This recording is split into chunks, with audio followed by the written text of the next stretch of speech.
अस्सलाम वालेकुम, आप देख रहे हैं खरा सच। मेरा नाम मुबशर लुकमान है और पाकिस्तान का एक अलमिया है कि पाकिस्तान में जिसने भी काम नहीं किया होता या मुल्क को किसी तरह नुकसान पहुंचाया होता है, वो ज़ोर ज़ोर से प्रेस कॉन्फ्रेंसेस कर रहा होता है, चीखें मार रहा होता है कि मैंने ये किया, मैंने ये किया, हमारे ज़माने में ये हुआ।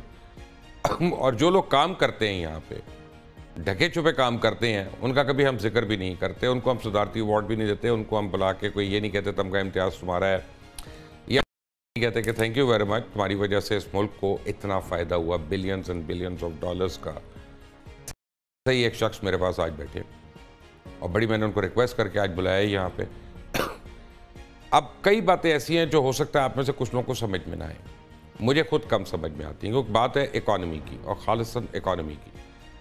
हर आदमी को पता है हाथी के पाँव में सबका पाँव, कि पाकिस्तान की मईशत अगर बेहतर होगी तो हमारी प्राइवेट सेक्टर की भी मईशत बेहतर होगी, आम आदमी की भी मईशत बेहतर होगी, हमारी तनख्वाहें भी बेहतर होंगी, सब कुछ होगा। लेकिन पाकिस्तान की मईशत बेहतर होना ज़रूरी है। आज से बहुत साल पहले पाकिस्तान को आप समझें एक किस्म का ब्लैक लिस्ट कर दिया यूरोपियन यूनियन ने, और उन्होंने कहा कि पाकिस्तान से हमने एक्सपोर्ट्स नहीं लेनी है, तो आपकी टेक्सटाइल सेक्टर जो है पूरी उसकी हिट में आ गई, चाहे वो लिनन हो, चाहे वो बेडशीट हो, चाहे वो और चीज़ें हो वहाँ पे। तो एक शख्स को हुकूमत पाकिस्तान ने और मुख्तलिफ लोगों ने उससे बड़ी रिक्वेस्ट की, उन्होंने कहा कि भाईजान आप ज़रा अपने खर्चे पे जाएं और जाकर वहाँ पे पाकिस्तान की मदद करें। तो पूरी यूरोपियन पार्लियामेंट जो है उसको फ़र्दन जाके उससे मुलाकात करके उनको कन्वर्ट करके उनसे एक वोट ऑफ कॉन्फिडेंस पाकिस्तान के लिए वो बंदा लेके आया।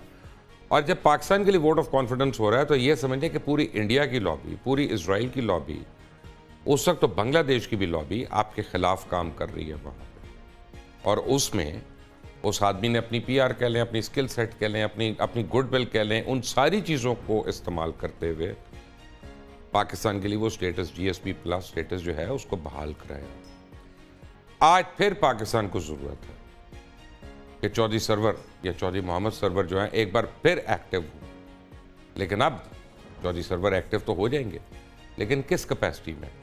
पाकिस्तान की सियासी जमातें वो क्यों नहीं डिलीवर कर सकती जो हमारे टेक्नोक्रेट पॉलिटिशियंस जो हैं उनको आके उन गैप्स को फिल करना पड़ता है। और अब पाकिस्तान का अगर ये स्टेटस दोबारा रिव्यू में चला जाता है या रिन्यू नहीं होता तो उससे पाकिस्तान को क्या क्या नुकसान हो सकता है, ये पूछने के लिए और भी बहुत से सवाल हैं। मैंने आज चौधरी मोहम्मद सरवर को, फॉर्मर गवर्नर ऑफ पंजाब, इनको स्पेशल रिक्वेस्ट की कि मुझे ज्वाइन करें।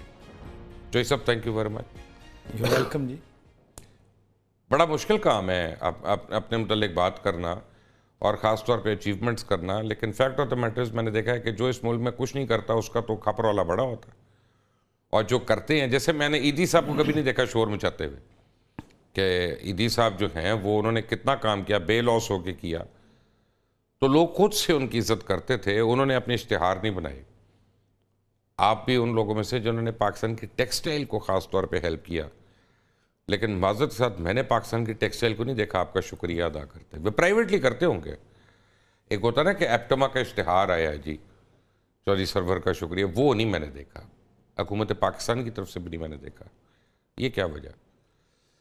देखें, तो मैं मुबशर आपको बिल्कुल फ्रैंकली ये बात कहना चाहता हूँ कि मैं 2 दफ़ा पंजाब का गवर्नर रहा, मुल्क के सबसे बड़ा सूबा है, और मैं आपको ये बात यकीन से कहता हूँ कि अगर मैं 11 बजे दफ्तर में जाता, 1 बजे घर आ जाता और अपनी लाइफ को एंजॉय करता, तो मेरा कोई मुखालिफ नहीं था, मेरा कोई दुश्मन नहीं था। हाँ, तो किसी का बगड़ा ही कुछ नहीं आपने।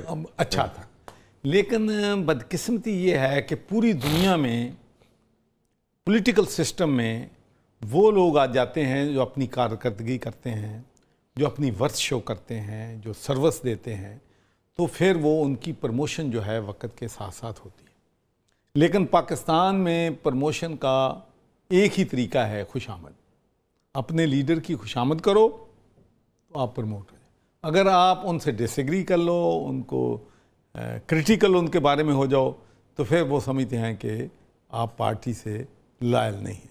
तो मैं ये बात बिल्कुल आज पहली दफ़ा तस्लीम कर रहा हूँ कि मैं क्योंकि बरतानिया की पॉलिटिक्स थी, वहाँ पर वैल्यूज़ हैं, वहाँ का एक कल्चर है, वहाँ झूठ बोलना जो है सबसे बड़ी बुराई समझा जाता है। एक प्राइम मिनिस्टर सिर्फ ये कहने पे कि मैंने क्रिसमस पार्टी कोविड के दरमियान नहीं की थी, झूठ बोला था, को सिर्फ एक झूठ बोलने पे बोरिस जॉनसन को अपनी वजारत उज़्मा से इस्तीफा देना पड़ा। तो पाकिस्तान में सच का कहत है, यहाँ पे तो टैलेंट है, ये हमारे तो कई वफाकी वज़ीर लगता है उनको मिली झूठ की वजह से नौकरी है। अच्छा, बाकी रही बात ये कि मैं इस बात पे बिलीव करता हूँ, मैंने इसमें सही बात है कि मैं शायद इस पॉलिटिकल सेटअप में जो है फिट नहीं हो सका, लेकिन एक बात पे मेरा यकीन है कि जब आप मेहनत करें, दयानतदारी से करें, तो अल्लाह ताला की बरकत उसमें आ जाती है। जिस तरीके से अब लोग कह रहे हैं कि यूरोप में जो है GSP प्लस का रिव्यू हो रहा है, बल्कि नए सिरे से अगले 10 साल के लिए होगा, तो वो कहते हैं कि बहुत मुश्किल है, इसमें कोई शक नहीं, बहुत से चैलेंजेस हैं, बहुत मुश्किल है। लेकिन मैं ये बताना चाहता हूँ नाजरीन को कि 2013 में इससे भी ज़्यादा मुश्किल था। नहीं, लेकिन अब तो वो कहते हैं ना कि इसमें 4 ऐसी चीज़ें जैसे ह्यूमन राइट्स है, विमेन उस वक्त भी था, ये सारे फैक्टर्स काउंट करते हैं। जी, मैं ये देखें, वो GSP प्लस स्टेटस देते हैं तो उसके साथ 27 कन्वेंशंस हैं, जिसमें लेबर राइट्स है, वुमेन राइट्स है, माइनॉरिटीज़ के राइट्स हैं, मिसिंग पर्सन का इशू है, डेमोक्रेटिक है, प्रोटेक्शन ऑफ जर्नलिस्ट है। तो ये सारे इशू जो हैं GSP प्लस से कनेक्टेड हैं। लेकिन मैं ये कहना चाहता हूँ कि 2013 में भी इतना ही मुश्किल था जितना आज, जितना चैलेंज उतना था। दूसरी बात मैं आपसे ये कहना चाहता हूँ कि एक बात मैं कहना चाहता हूँ कि GSP प्लस पे यकीनी तौर पर तमाम पॉलिटिकल पार्टीज़ ने भी, उस वक़्त मियां नवाज शरीफ प्राइम मिनिस्टर थे, जब जनवरी 2014 में पाकिस्तान को GSP प्लस मिला, तो वो खसूसी तौर पर इस्लामाबाद से गवर्नर हाउस आए, मेरा शुक्रिया अदा किया, लेटर ऑफ अप्रिसिएशन मुझे दिया। अपना वहाँ के लोग भी, इश्तिहार शायद उन्होंने नहीं दिया, लेकिन जहाँ भी बात होती है वो बस बात को तस्लीम करते हैं कि GSP प्लस का स्टेटस जो है पाकिस्तान को दिलवाने में मेरा मेन करदार है। उसके अलावा ये नहीं है कि GSP प्लस स्टेटस जब हमें मिला था, मैं आपको बता दूं, उस वक्त आपके दोस्त मुल्क भी, मैं नाम नहीं लेना चाहता, वो भी मुखालफत, हर मुल्क जिसका ये स्टेटस नहीं है इनके पास, वो मुखालफत कर रहा था, इसलिए कि उनकी ट्रेड पे असर होना था, ठीक है। लेकिन वो हमें मिल गया। उसके बाद 4 रिव्यू हुए हैं, 2016 में हुआ है, 2018 में हुआ है, 2020 में हुआ है।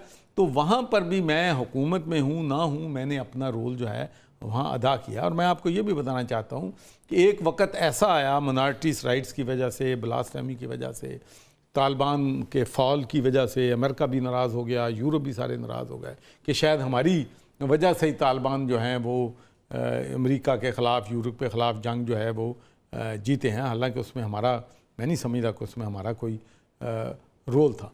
तो उस वक्त सूरत हाल ये थी कि 660 मेंबर्स ऑफ यूरोपियन पार्लियामेंट ने रेजोल्यूशन पास किया कि पाकिस्तान का GSP प्लस स्टेटस मुअत्तल किया जाए और इसको रिव्यू किया जाए।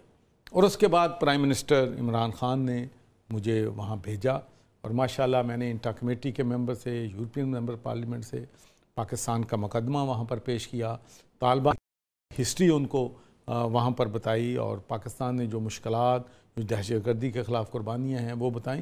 तो और माशाल्लाह उस सिचुएशन को भी मैं कामयाब हो गया। अब भी एक चैलेंज है और मैं तो तमाम पॉलिटिकल पार्टी से ये भी कहता हूँ, और ख़ासकर इस वक्त आपको पता है कि पॉलिटिकल डिवाइड जो है वो बहुत ज़्यादा पोलराइजेशन में है। और मैंने तो जो PTI के लोग हैं हमारे यूरोप में, उनसे भी मैंने बात किया कि भाई ये जो सैंक्शंस हैं, एक बात मैं आपसे और मुबशर कर, ये मेरा तजर्बा है कि सैंक्शंस जो हैं वो मसले का हल नहीं है। पूरी दुनिया ने ईरान पे सैंक्शन लगाई हैं, क्या ईरान का कुछ बिगाड़ लिया?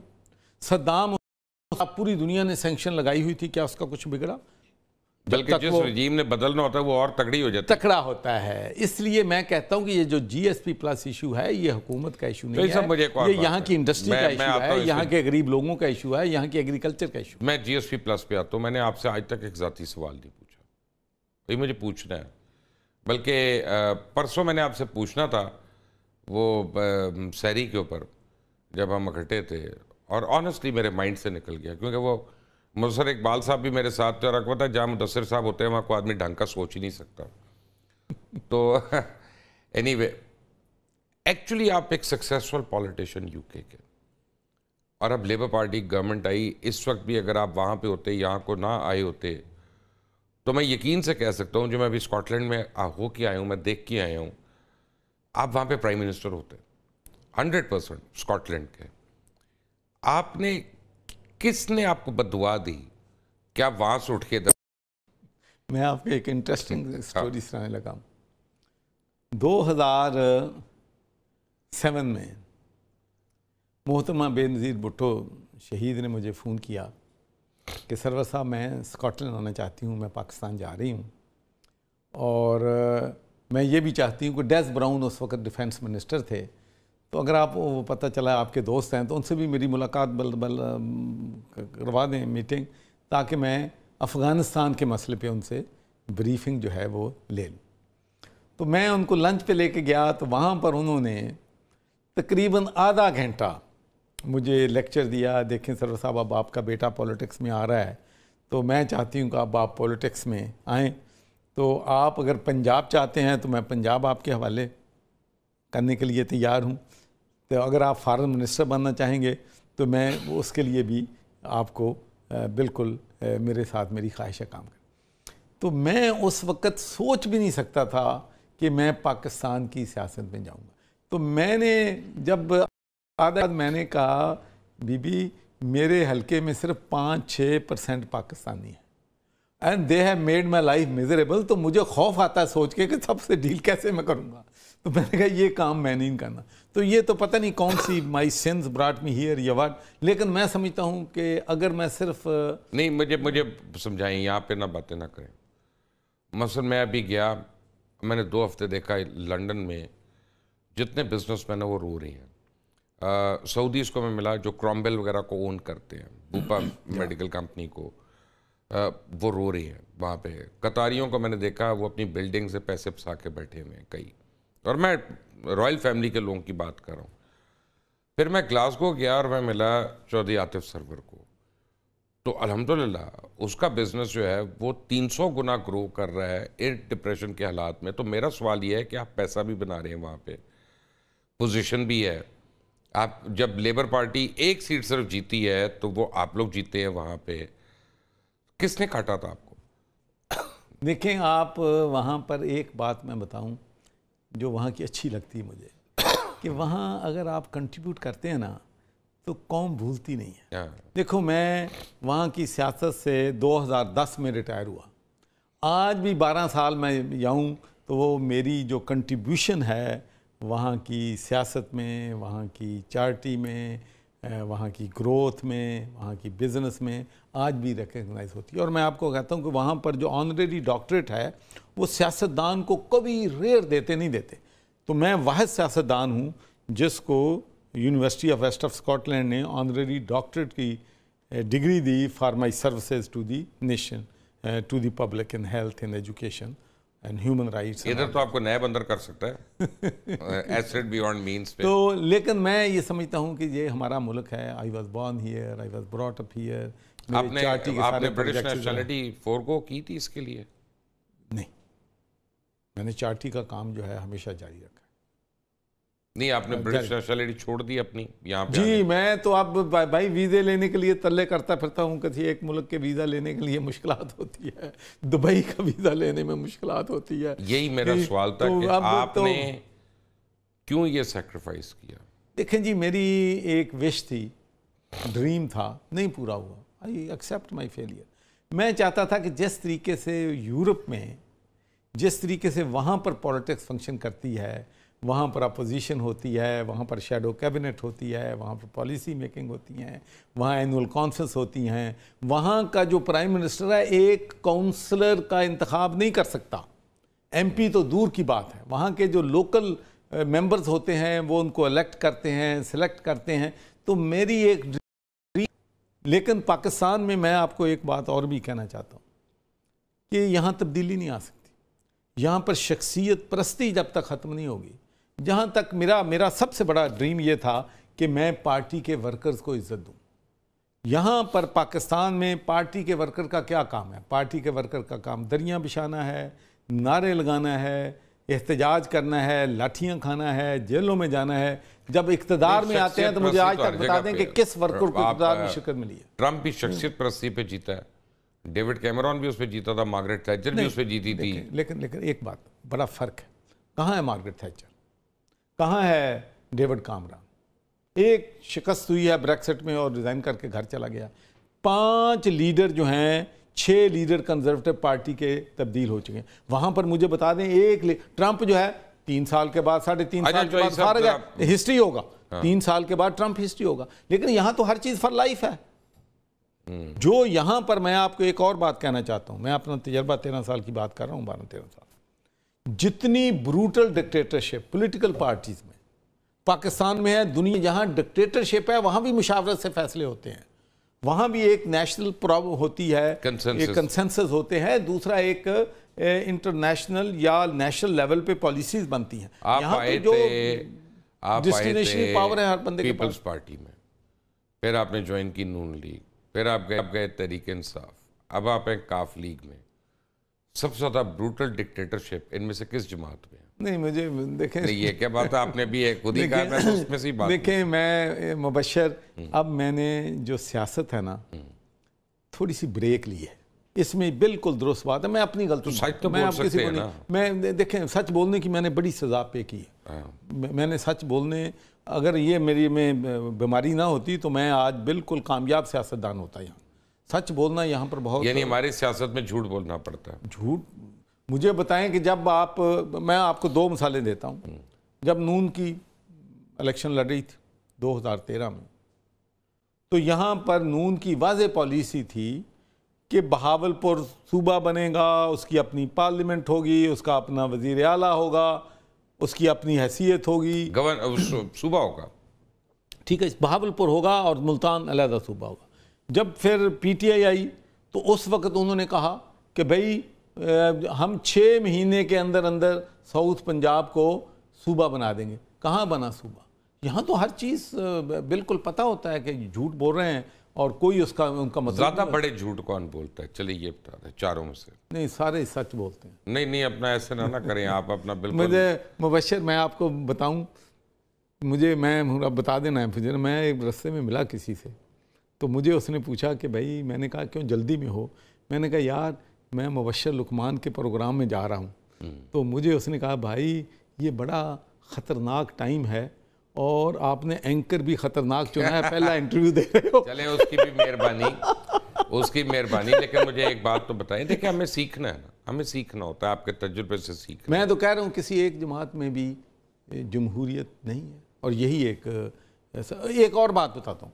आप कहते हैं मुल्क में जमहूरियत है, लाखों नुमाइंदे जो हैं लोकल गवर्नमेंट के, उसका कोई इलेक्शन नहीं करवाता, उसका ना नून करवाती है, ना पीपल्स पार्टी करवाती है, ना तहरीक इंसाफ कराती है। चौधरी साहब, अगर मैं ये कहूँ कि मुझे पता है आपने कब कब झूठ बोले हैं सियासत में, तो मान लेंगे आप? मैं बिल्कुल मान लूँ। और मैं अगर कुछ झूठ लोगों को गिनाना शुरू कर दूँ अभी? गिनाऊँ? ओके।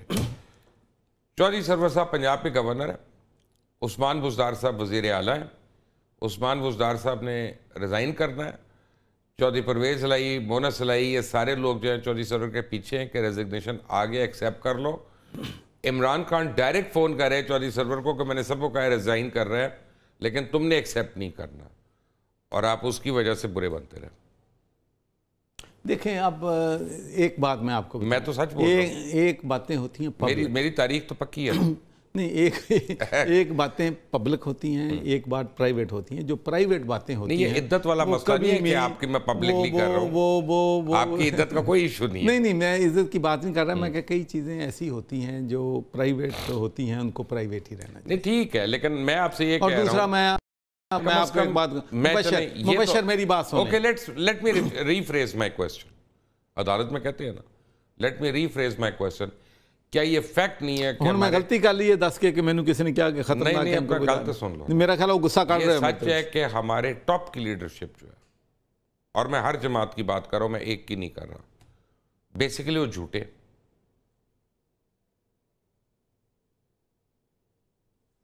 यार मैं देखें, खामोशी बेहतर है। अच्छा, अब मैं आपको फर्क बताऊं। मैंने भाई चुप का रोजा रखा हुआ है सियासत पे। हाँ, एक बात बताऊं, ब्रेक है सियासत में मैंने ली, इंशाल्लाह आया तो फिर सारी बातें करूंगा। ओके, अब मैं आपको एक बात जब मैंने फैसला किया, मैं अब आपको एक बात बताता हूँ। मैं तो मान गया हूँ, मैं मेरी जो कमजोरी है मैं आपको वजह बताता हूँ।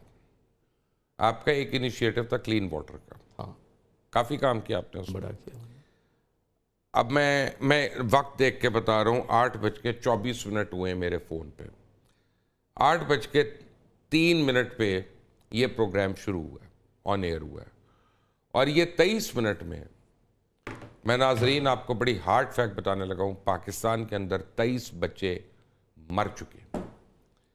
यहाँ पे हर 1 मिनट के बाद एक बच्चा पानी की किल्लत की वजह से या कंटेमिनेटेड वाटर की वजह से मर रहा है। और ये मैं आपको फैक्ट बता रहा हूं कि ना पाकिस्तान का कोई लीडर, ना पाकिस्तान का कोई सियासतदान, ना पाकिस्तान का कोई इदारा, ना पाकिस्तान का कोई मीडिया में शामिल आदमी, किसी को प्रॉब्लम नहीं है, क्योंकि अल्हम्दुलिल्लाह सबके बच्चे हमारे महफूज हैं। क्या ये सच नहीं है? बिल्कुल। मैं जितने मिनट आप और मैं चुप रहेंगे ना, उतने मिनट और बच्चे मरते रहेंगे। मुबशर, मैं आपको 100% ये बात बताता हूँ, और मैं अल्लाह को हाज़िर नाज़िर जान के ये बात कहता हूँ कि पीने का साफ़ पानी हर जगह पहुँचाना मेरा पैशन था। अगर मुझे फ्री हैंड दे देती, नून दे देती या तहरीक इंसाफ दे देती, बुज़दार साहब दे देते, तो मैं 5 सालों में हर 100% पॉपुलेशन को पीने का साफ़ पानी पहुँचा सकता था। लेकिन मैंने, आप मेरी एक प्रेस कॉन्फ्रेंस देख लें, मैंने ब्यूरोक्रेसी को कहा कि 1.5 साल हो गया है मैं यहाँ पर आबे पाक अथॉरिटी बनाना चाहता हूँ, आप कभी इस तरीके से रोक रहे हैं, बंद रहे, इसलिए कि आपको वहाँ करप्शन होनी है, आपको पैसा नहीं वहाँ से आना। तो मैंने कहा कि आज मैं आपको वार्निंग दे रहा हूँ कि अगर 1 हफ्ते के अंदर ये काम ना हुआ तो मैं आज मैं कहता हूँ कि काली भेड़ें और कंडे अंडे हैं ब्यूरोक्रेसी में, जिनके बच्चे साफ पानी पीते हैं और गरीबों के बच्चों का आपको एहसास नहीं है। तो अगले वेंसडे को मैं टीवी पे आके उन काली भेड़ों और कंदे अंडों का नाम लूँगा।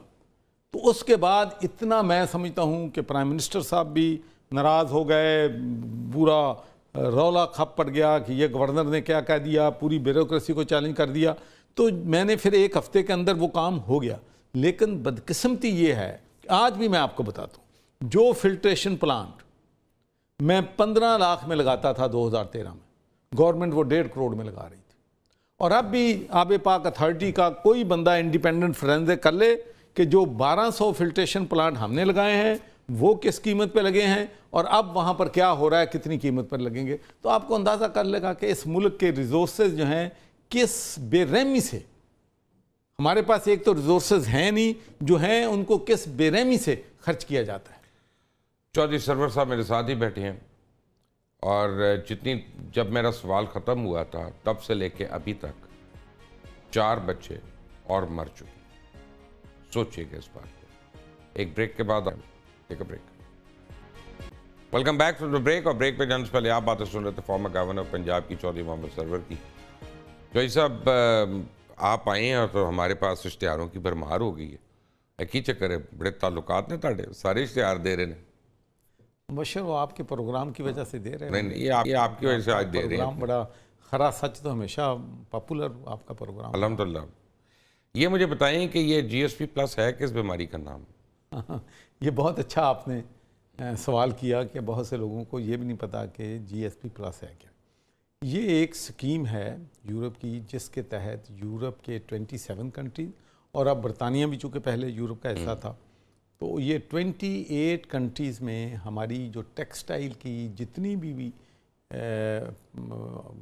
गारमेंट्स हैं या टेक्सटाइल रिलेटेड जो भी चीज़ है या लेदर की प्रोडक्ट्स हैं, ये जो है स्पोर्ट्स का है, मेडिकल का है, ये चीज़ें बग़ैर किसी लेवी के, बग़ैर किसी टैक्स के, बग़ैर VAT के ये जो हैं वहाँ पर उन मुल्कों में चली जाती हैं, उन पे कोई टैक्स जो है वो नहीं लगता, जिसकी वजह से पाकिस्तान का जो बिज़नेसमैन है उसको 10-12% का एडवांटेज हो जाता है।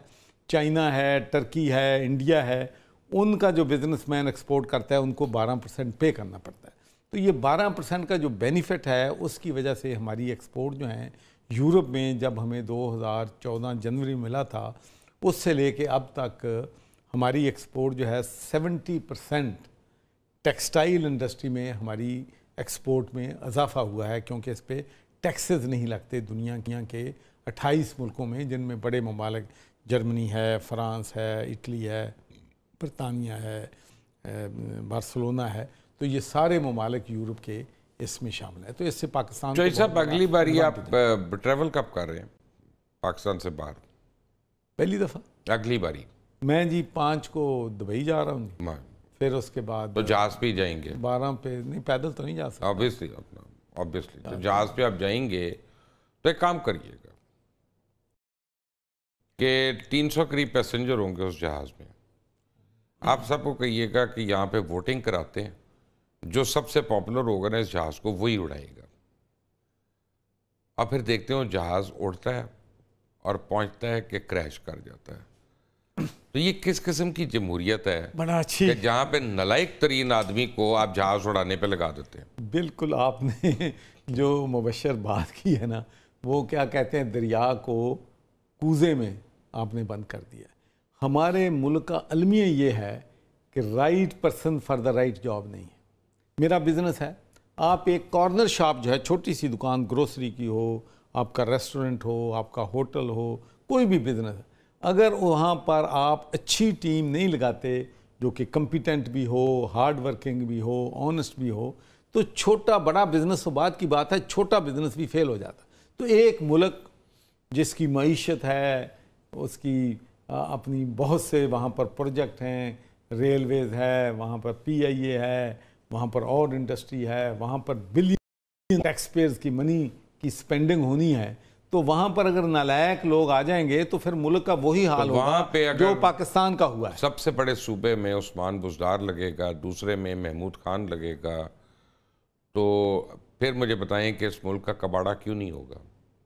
मैं समझता हूँ कि मैं तो PTI का 3.5 साल गवर्नर रहा हूँ और बड़ी हमने कैंपेन की, बड़ी स्ट्रगल की, बड़ी लॉयल्टी के साथ, बड़ी कमिटमेंट के साथ किया। तो मैं ये समझता हूँ, और तकरीबन मेरा ख्याल है कि 99% ऑफ दी PTI पीपल, चाहे वो अमेरिका में हो, चाहे वो बरतानिया में हो, वो समझते हैं कि इमरान खान साहब की सबसे बड़ी गलती जो थी, उस्मान बुज़दार को 12 करोड़ आवाम का चीफ मिनिस्टर बना। तो अभी भी अली अमीन गंडापुर नहीं है, वो अक्लमंद आदमी है। नहीं, मैं तो उनका तो आज मैं देख रहा था कि 159 बिलियन सरप्लस। कहने को क्या हर चीज इसी ना पहले स्टेटमेंट अगर नहीं है, अगर वो नहीं कर रहा तो उसकी फिर अब तो कैसे हो सकता है? चले मुझे 159 बिलियन मुझे बताएं सरप्लस। नहीं, मैं तो नहीं टोटल बजट कितना? एक बात उसने क्लेम की है, भाई KPK का बजट कितना है? भाईजान मैं ये कह रहा हूँ कि अगर वो क्लेम दुरुस्त नहीं है तो कोई अपोजिशन या हुकूमत के लोग एक्चुअली कर सकते हैं। हर चीज को उसकी तरदीद उन्होंने करनी है, मैंने तो नहीं करनी। मैं आपको बता रहा हूँ पूरा, आप ये समझें कि बजट जो है KPK का, उसका मतलब 1 साल में नहीं लगा। नहीं, बजट कैसे नहीं लगा यार? हेल्थ के जो मुलाजमीन हैं उनकी तनख्वाहें जानी है, बाकी जितने डिपार्टमेंट हैं उनकी जानी है, असेंबली के MNA की। तो इतना आपका रेवेन्यू स्ट्रीम क्या है? रेवेन्यू स्ट्रीम क्या है जिससे आप? जी मैं इस बारे में मैं तो कुछ नहीं कह रहा, मैं तो ये कह रहा हूँ कि एक हेडलाइन चल रही है। मैं आपको यही बात बता रहा हूँ कि मैं अगर झूठ बोलता हूँ तो मैं तो पीक ऑर्डर से पकड़ा जाता हूँ। नहीं, अगर जो लेकिन अली अमीन गंडापुर अगर झूठ बोलता है तो वो बोली जाए। नहीं, जो तो सारे बोलते हैं सारे बोली जाए। सारे बोल रहे हैं नहीं बोल रहे, सारे बोल रहे की मुल्क का हाल किया है। मेरी सुनो मुबशर साहब, इस वक्त गरीब आदमी के पास 2 वक्त की रोटी नहीं है, खुदकुशियाँ करने पे लोग मजबूर हैं, महंगाई ने लोगों की जीना। मुझे बताएं कि 30,000 रुपए में मुझे कोई अपना बजट तो बना के दिखाए कि किस तरीके से अपना गुजारा कर सकता है। ये मुल्क लीड के लिए बना है। मैं आपको बता दूं, इस मुल्क में इसके रिसोर्सेज पे, इस मुल्क की हुकूमत पे, इस मुल्क के वसाइल पे सिर्फ 3% लोगों ने कब्जा किया हुआ है। 97% लोग जो हैं जो इसमें, उनको तो किडनैप किया हुआ है, उनके बेचारे ना इख्तियार में कुछ है, ना उनको इंसाफ मिलता है। मुझे बताएं कि आज तक इस मुल्क में अरबों रुपए की करप्शन अब भी हो रही है, पहले भी होती थी। लूट खसूट का बाजार कभी खत्म नहीं हुआ इस मुल्क में। आज हो रहा है, आज तक कोई पकड़ा गया है? आज हो रहा है ना। या हो जाए कि चलो यार हम ये कर लें कि अब इस मुल्क का खून हमने चूस लिया है, करप्शन आज भी हो रही है ना, रह गई हैं, अब भी इस बात को यार तो इसका मतलब है मुत्तफिक कर लें, करप्शन खत्म कर नहीं कर रहे। इसका मुझे कहते कि आपकी किसी से नहीं बनती, यार मेरी कैसे किसी के साथ बनेगी? जब हर एमएनए एमपी एक कमीशन ले रहा होगा, मेरे नोटिस में होगा कि ये हो रहा है, बदबख्त ये कर रहे हैं, लूट रहे हैं। मुझे आपको बताएं एक बात मैं आज बड़ी सख्त करने लगा हूं। पहली दफा एक प्रोस्टिट्यूट अपने जिस्म को बेचती है, पूरा माशरा उससे नफरत करता है। ये नहीं देखते कि वो किस मजबूरी के तहत, कौन से उसकी अम्मा बीमार थी, उसका इलाज नहीं था कि किसी वैश्य दरिंदे के पास चलेगी, या उसकी और क्या उसकी बेटी बीमार थी या भाई बीमार था। तो एक बंदा जो 1 लाख वोट लेता है और फिर रिश्वत लेता है, तो मैं समझता हूं कि वो 1 लाख लोगों की इज्जत बेच रहा है। उससे मुआशरे को 1 लाख गुना ज़्यादा नफरत करनी चाहिए। जब तक ये करप्शन कैंसर बन गई है, हर अदारा, मैं जिन लोगों को भी जानता हूं, चाहे वो डीएमजी में हो, पुलिस में हो, मैं सबका नहीं कहता, 5 उंगलियां बराबर नहीं होती। सुबह घर से निकलते हैं ये सोच के निकलते हैं कि आज कितना हराम इकट्ठा करके हमने अपनी औलाद के लिए ला के देना है। यार खुदा के लिए खौफ करो, ये आखिरत में जान देनी है, कब्र में आपने अपने अमाल को लेके जाना है। दौलत कोई लेके नहीं गया ना। आज करप्शन हो रही है ना, आज करप्शन हमेशा हर दौर से। ये मैं कहता हूँ तो मरियम नवाज मानती नहीं है, कब रुकी है ना शहबाज शरीफ मानते हैं। चलो माने ना माने, शहबाज शरीफ तो कई दफा कहते हैं कि लीड ने तबाह कर दिया मुल्क को। एक मिनट, मैं शहबाज शरीफ की कौन सी बात यकीन करूं? 4 महीने पहले वो कहते थे सोलर लगाएं, 4 महीने कहते थे पूरे पाकिस्तान को हमने सोलर कर देना है। अब वो सोलर के ऊपर टैक्स लगा रहे हैं और उस पर पैसे नहीं दे रहे। एक पॉलिसी तो है नहीं उनकी। इस मुल्क की एनर्जी जो है, मेरी एक ख्वाहिश थी, मैं आपको आज बताने लगा। मैं चाहता था, कोई लोग कहते हैं जी फॉरेन मिनिस्ट्री आपको लेनी चाहिए थी, कोई कहता है ये होना चाहिए था। मैंने सिर्फ एक ही चीज़ मांगी थी। असद उमर भी इस बात का गवाह है और लोग भी हैं। मैंने कहा सर मुझे एनर्जी दे दो, मैं इसको 2 साल में फिक्स कर दूंगा। जब मैं स्कॉटिश अफेयर सेलेक्ट कमेटी का चेयरमैन था तो I was task by the British government के एनर्जी पे रिसर्च करें और बताएं कि एनर्जी का क्राइसिस किस तरीके से हल हो सकता है, how we can fulfil the needs of the energy in Britain. तो मेरे पास वेल्थ ऑफ एक्सपीरियंस था, तो ये बात तय हो गई थी कि मुझे ये मिलनी थी। बाद में पता नहीं क्या हुआ, मुझे उन्होंने कहा नहीं जी हमें आपको पंजाब में ज़रूरत है। इस वक्त मुल्क का सबसे बड़ा क्राइसिस जो है वो एनर्जी है। और अगर इस मुल्क में, मैं आज भी कहता हूँ कि अंग्रेज़ की हुकूमत होती तो वो बिजली पानी से पैदा करता, सोलर से पैदा करता, विंड मिल से पैदा करता। वो कभी बिजली जो है ये थर्मल और दूसरी चीज़ें कोयले पे फलां पे ना पैदा करता। अब एक अपॉर्चुनिटी है, गैस पे भी नहीं करनी चाहिए। एक अपॉर्चुनिटी आज हमारे पास है सोलर, और जिन मुल्कों में सूरज नहीं निकलता वहाँ सोलर पे बिजली पैदा हो रही है। यार यहाँ तो अल्लाह के फजल करम से हर रोज़ सूरज नज़र आता है। तो अब सोलर पे भी जनाब उन्होंने एक तो ये कर दिया है कि जो 10 रुपये आप कहते हैं मिलेंगे, भाई आप बेच रहे हैं उनको 45 रुपये में, 60 रुपये में, और उनको कहते हैं कि जो एनर्जी पैदा करें उनको 10 रुपये देंगे। यार इस मुल्क के साथ कितना आप जो है बेरहमी से आप करेंगे। गंदम की प्राइस देख लें कि ज़मींदार हमारा बेचारा बड़ा परेशान है, और आज तक एग्रीकल्चर को किसी ने, रूलर ने इनको प्रोटेक्ट जो है वो नहीं किया। गंदम की प्राइस 2500 रुपये है। अब लोग क्या करेंगे? और फिर एक और बात मैं कहना चाहता हूँ, मुझे बताएं कि ये कोइंसिडेंस है कि नवाज शरीफ की हुकूमत होती है तो पीपल्स पार्टी की हुकूमत होती है, इमरान खान की हुकूमत होती है, फिर केयर टेकर गवर्नमेंट की हुकूमत होती है, फिर शहबाज शरीफ की हुकूमत होती है। हर हुकूमत में चीनी जो है उसको एक्सपोर्ट करते हैं, फिर चीनी को इंपोर्ट करते हैं, और अरबों रुपया गरीब आदमी पे बोझ पड़ता है। यार हर दफा एक दफा गलती कर ली, दूसरी दफा कर ली, तीसरी दफा कर ली, अब चौथी दफा फिर की है। व्हाट्सएप पे मुझे आज इस मुल्क के साथ जितना जुल्म हो रहा है अवाम को खड़ा होना पड़ेगा। मैं आपको बताऊं, किसी ने भेजा है व्हाट्सएप पे, उन्होंने कहा कि जी हमने यूएई से चीनी इंपोर्ट किया जाकर डेयरी भी नहीं होती। नहीं सर जी, मैं ये कहता हूं कि ये क्या वजह है कि हर दफा चीनी माफिया जो है पहले एक्सपोर्ट करता है, फिर इंपोर्ट करता है, और गरीब आदमी जो है उसकी प्राइस पे करता है। कब तक चलता रहेगा ये? सारे वो जहाज से कप्तान बने, जिस जहाज को नहीं उड़ाना था ना उसको सारे वो कप्तान बन के उड़ा रहे हैं, तो इसलिए जहाज क्रैश हो रहा है। मैं आपको एक बात बताऊं, मैंने एक दफ़ा कहा भी था, मैंने कहा कि भाई एक आदमी साइकिल चलाना जाता है, साइकिल चला सकता है या मोटर बाइक चला सकता है, तो अगर आप उसको जहाज़ चलाने पे बिठा देंगे तो वो क्रैश ही करेगा और क्या करेगा। मैंने बाजार के बारे में ये बात की थी। आखिरी 1 मिनट है, मुझे बताएं हमारे को बेहतर होने के चांस हैं हालात? देखें जी, आज भी अगर हम गिव एंड टेक कर लें, अपनी अना को ख़त्म कर लें, पॉलिटिकल कंसेंसस पैदा करें, सूबों के दरमियान जो हैं नफ़रतें ख़त्म करें और गरीब आदमी को भी इस मुल्क में इंसान समझें और उनको जीने का हक दें, यानी फिर ना ही करें ना फिर कुछ। हाँ, ऐसा अपना तो कम नहीं होने ये नहीं होना तो फिर इतना ही चलना जितना चल रहे हैं। फिर मुख्तारिया गल बद गई है, मुख्तारिया गल बद गई। लेकिन आपको लगता है कि मौजूदा लीडरशिप पे इस क्राइसिस से निकल सकती है? आई कांट कमेंट, डिपेंड करता है। मैं तो ये नहीं, आपको नहीं लगता कि पॉलिटिकल स्टेबिलिटी इस मुल्क में आनी चाहिए? वो कैसे आएगी? अना और जिद को छोड़ना कैसे आएगी? मुल्क आज आ जाती। अगर आप ये सोच लें कि मुल्क का इंटरेस्ट जो है, मुल्क की बका जो है, मुल्क के गरीब अवाम जो है वो पार्टियों के इंटरेस्ट और ज़ाती इंटरेस्ट से बालातर है, तो हर चीज़ ठीक हो सकती है। चौधरी मोहम्मद सरवर, आपका बहुत बहुत शुक्रिया। आपने सुन ली 2 बातें बड़ी इंपॉर्टेंट उन्होंने कही। एक, पाकिस्तान की जितनी भी सियासी जमातें हैं उनके अंदर बदतरीन आमरीत है। हमारी वो जो सियासी जमातें जो कहते हैं जमहूरियत होनी चाहिए, वो खुद जमहूरियत पे यकीन नहीं रखती और मोरूसियत जो है वो दौर दौर है। और ये कि करप्शन कल भी हो रही थी, आज भी हो रही है और कल भी होगी। शक्लें बदल रही हैं, करप्शन कोई नहीं रुक रही। ये असल खरा सच है आज का।